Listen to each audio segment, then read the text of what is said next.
You have probably seen or heard people say bank reconciliations are obsolete. They are wrong, and I'm going to show why your business can't survive without them. How to prepare a bank reconciliation. Have you ever looked at your bank statement and thought, why don't these numbers match my books? Or your ledger, some people may call it.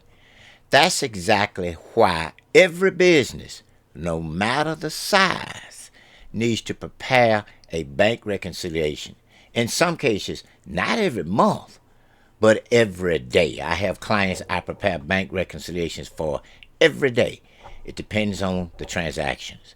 I'm Benjamin Strickland, your CPA, and in this video, I'm going to show you exactly how to prepare a bank reconciliation step by step so you can avoid costly errors and have confidence in your financial records. And stick with me until the end. I have a free downloadable guide and fillable template to make the process easier for you to prepare. Let's get started. What is a bank reconciliation? Some people don't know what it really is and the importance of reconciling your book cash with your bank. Well, it's the process of comparing your company's cash records. You should have some type of cash record if you have a business.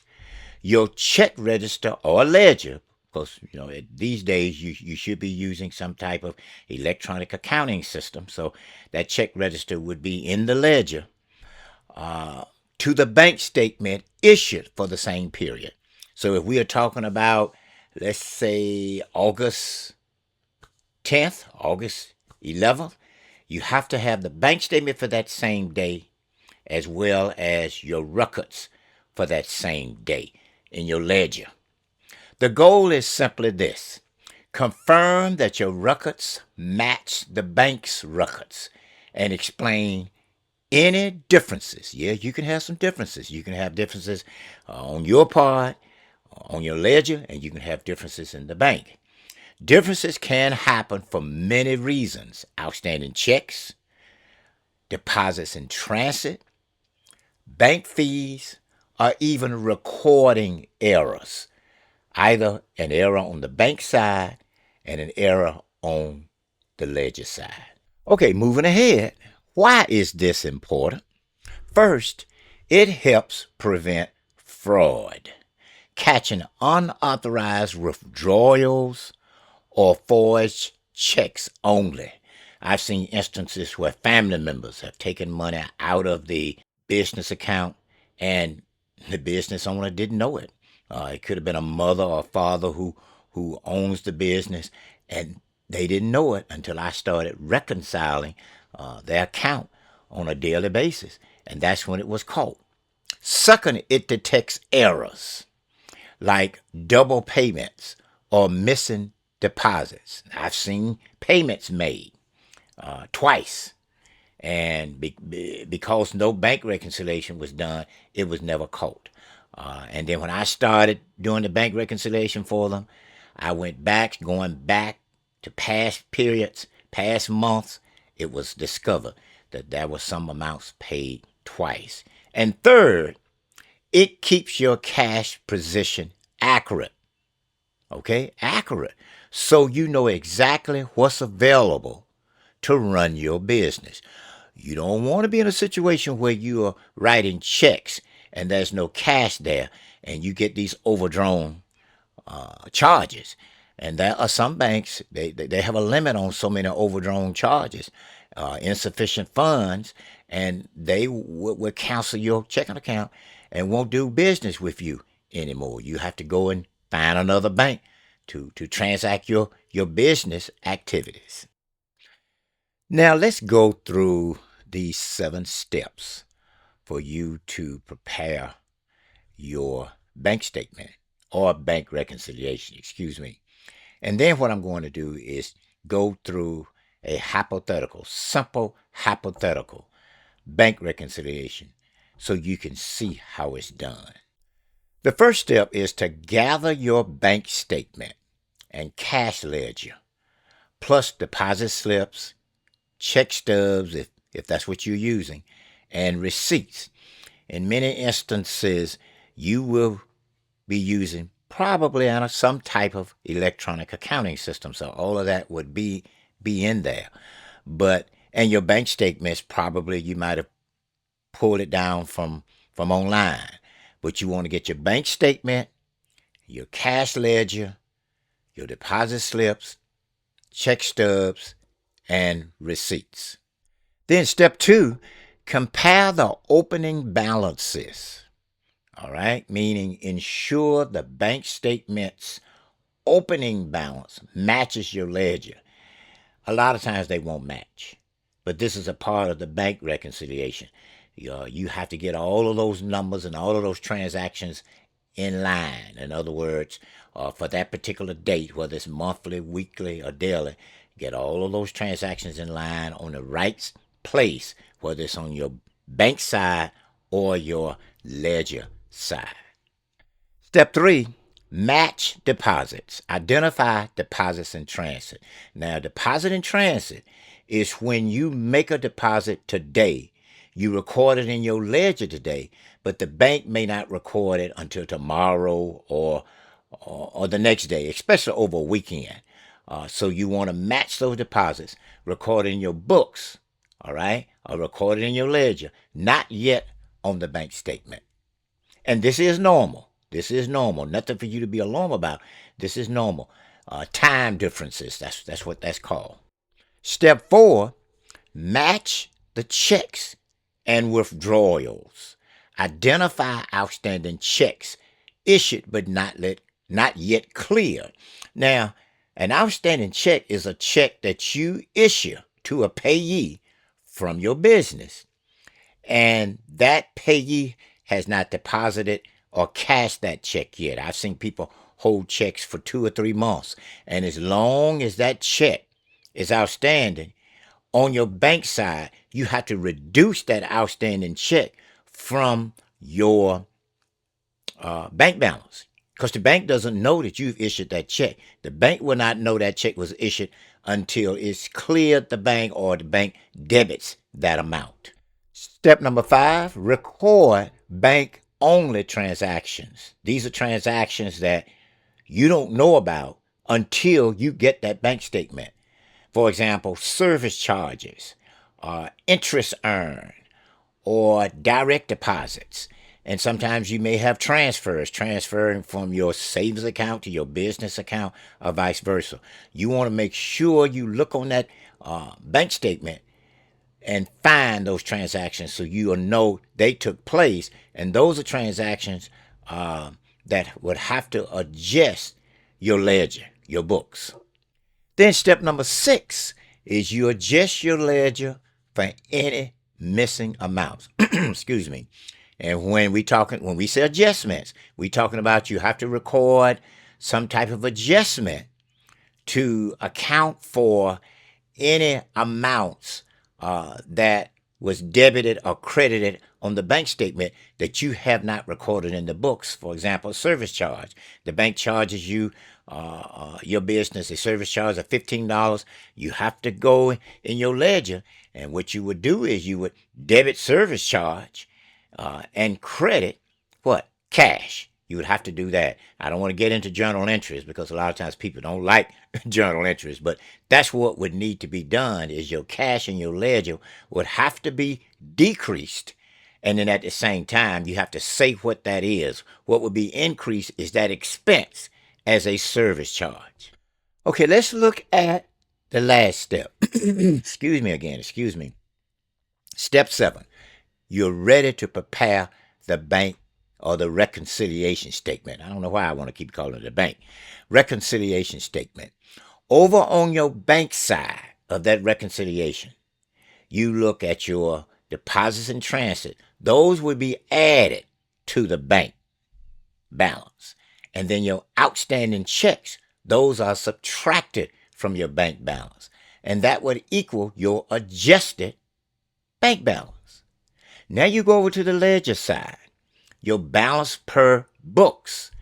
You're looking for, or you have to add any bank collections. If you have any type of credit that uh, wasn't recorded in the ledger, but when you get the bank statement, you see those credits added to your account, you have to add it to your book side. In other words, make an adjustment for them.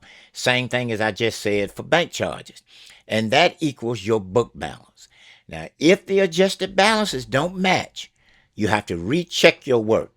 Sometimes that can be a transposed amount. Transpose means instead of writing the amount as let's say $9.97, you may transpose it to be $7.97. So you would be what, $2 off. And sometimes that can be a task that a lot of people don't want to deal with. But you have to be patient, and you have to make sure that you cover all your points. You dot all your I's and cross all your T's with it until you get your bank reconciliation equaling where your banks equal your books and your book equals your bank. Okay, as promised, I'm going to take this information here, and this is one of the free documents you will get. All you really have to do is click the link in my description, and you'll get this particular file that has in it the guide to bank reconciliation. So just going back down here, you see that there's information here that I'm going to place in an Excel file, and you will get that Excel file too as a free document from me. But you see here, this is the sample.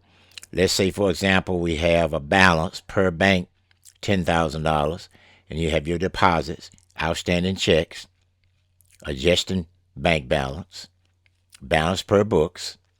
Then you have your collections here, $200 here, and adjusted book balance, $10,005.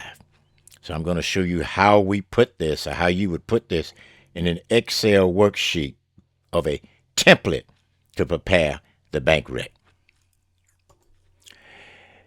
In this Excel file, there are 3 worksheets. Here is an empty worksheet, and this is the worksheet once we put the data into it. And this is for the month of August. We're going to do 2 months. And this here, the next month, is for the month of September. So when we go back over to the blank worksheet, this blank worksheet is protected. So there are certain fields you won't be able to enter in data into. So I'm kind of assuming you know how to use Excel, but this is not designed to show you or to teach you how to use Excel, maybe at a later date. But you notice here, these are formulas. Like if I were to try to put some information here, it won't allow me. But this is where you put the business name, the date. This is the bank side. This is the ledger side. You see where you put the deposits. And you have your pending transactions. Right here, I will explain this later, your outstanding checks. And this is the ledger here. All right? And this is where you would enter your book side. So what I want to do now is go back over to the information, and we're going to input this data in here. So as you see here, we have an available bank balance of $10,000. So I'm going to move back and put $10,000 here.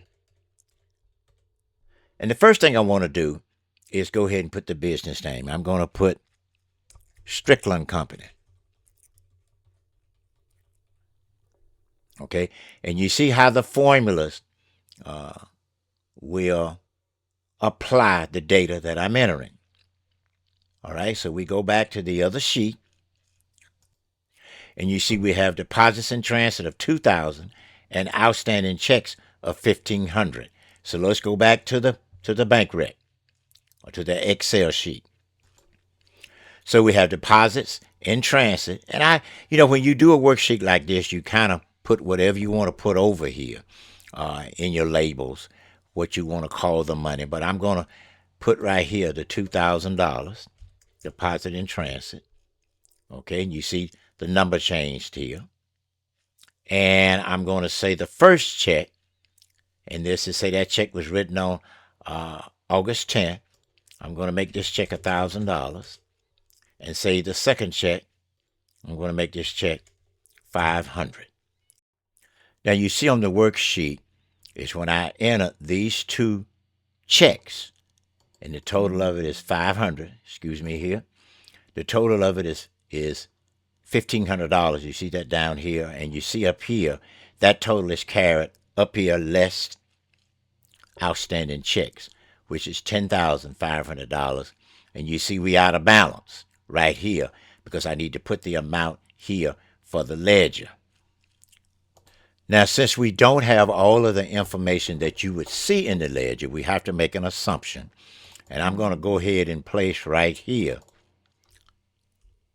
$10,500, and we're going to assume that's the same thing, or it's the same amount here after we place the adjustments for the bank. I'm going to try to keep this as simple as possible, and this would come from your general ledger or from your books. And then you see we are in balance here based on the bank side. But as we scroll down and we go down to the general ledger, and I want to go ahead and place right here the business name again.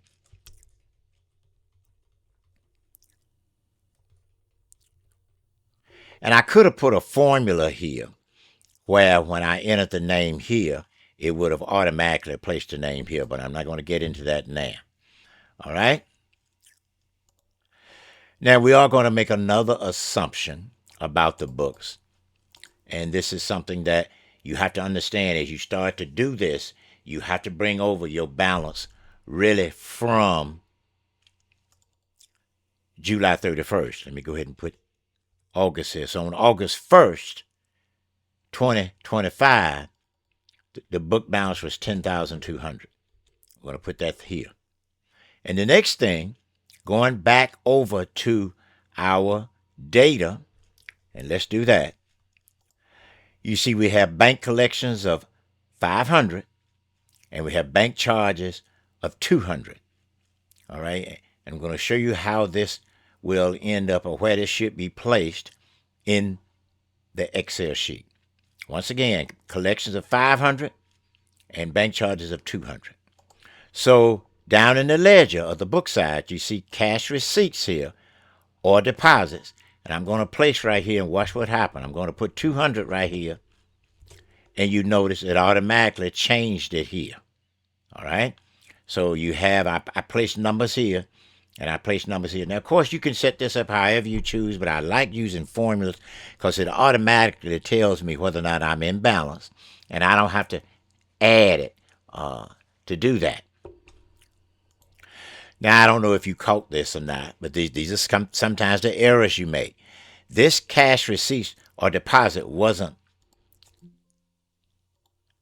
200, it was 500. So you can see it changed that here. And as we go down, you see we have a total of $10,700. And then we had bank charges of $200. So I have a formula here that will automatically add down right in here. It will automatically add the $10,700 minus the $200. And you see we are in balance. You see down here, this is the book side. And this means right here, this zero means that this total right here equals the same total right here. All right? And that tells me that I don't have to do any adding. So if we go over to the bank rec, over here, let's go over to the bank rec that's already filled out. All right? You see here where I put the 10, 10.5, and then we work down. See, it's a 10.5 right there. And we come on down and you see where we're in balance. And it automatically calculates the figures for me.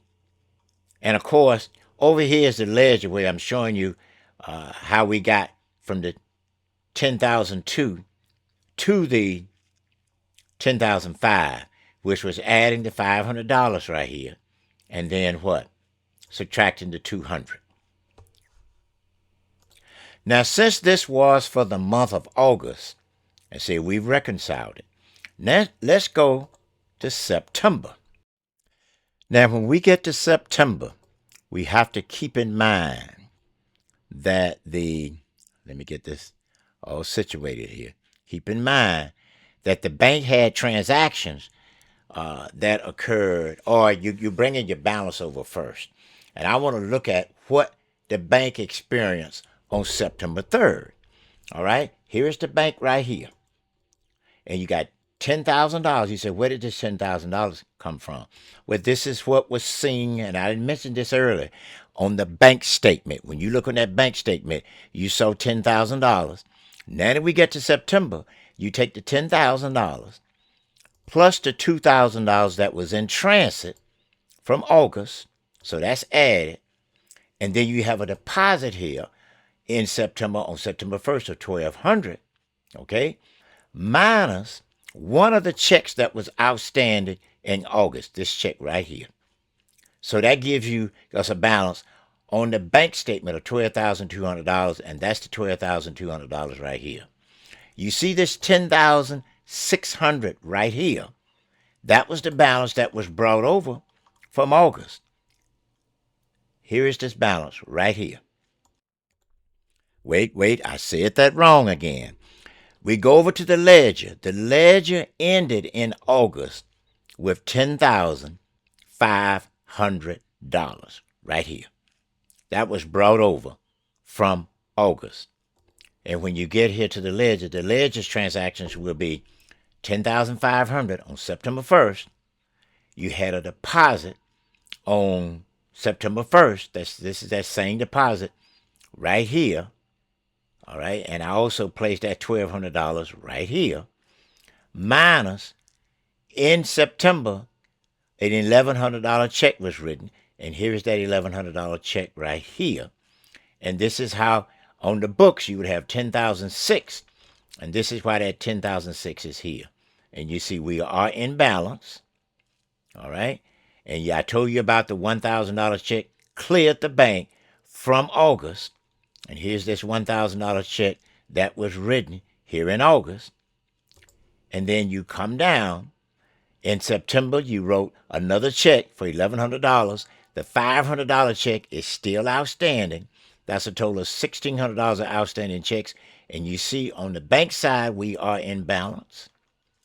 And you come down to the books, and you see we are in balance. So if this is all that took place in September, when we move over or go over to the month of October, this 10,006 would be right here, and this would be October 1st, 2025, 10,006, and you start it all over again.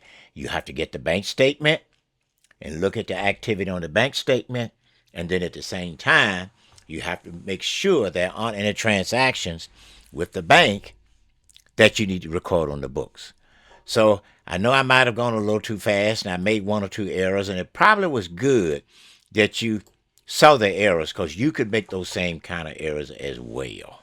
So there you have it. And this is what I need for you to do for me.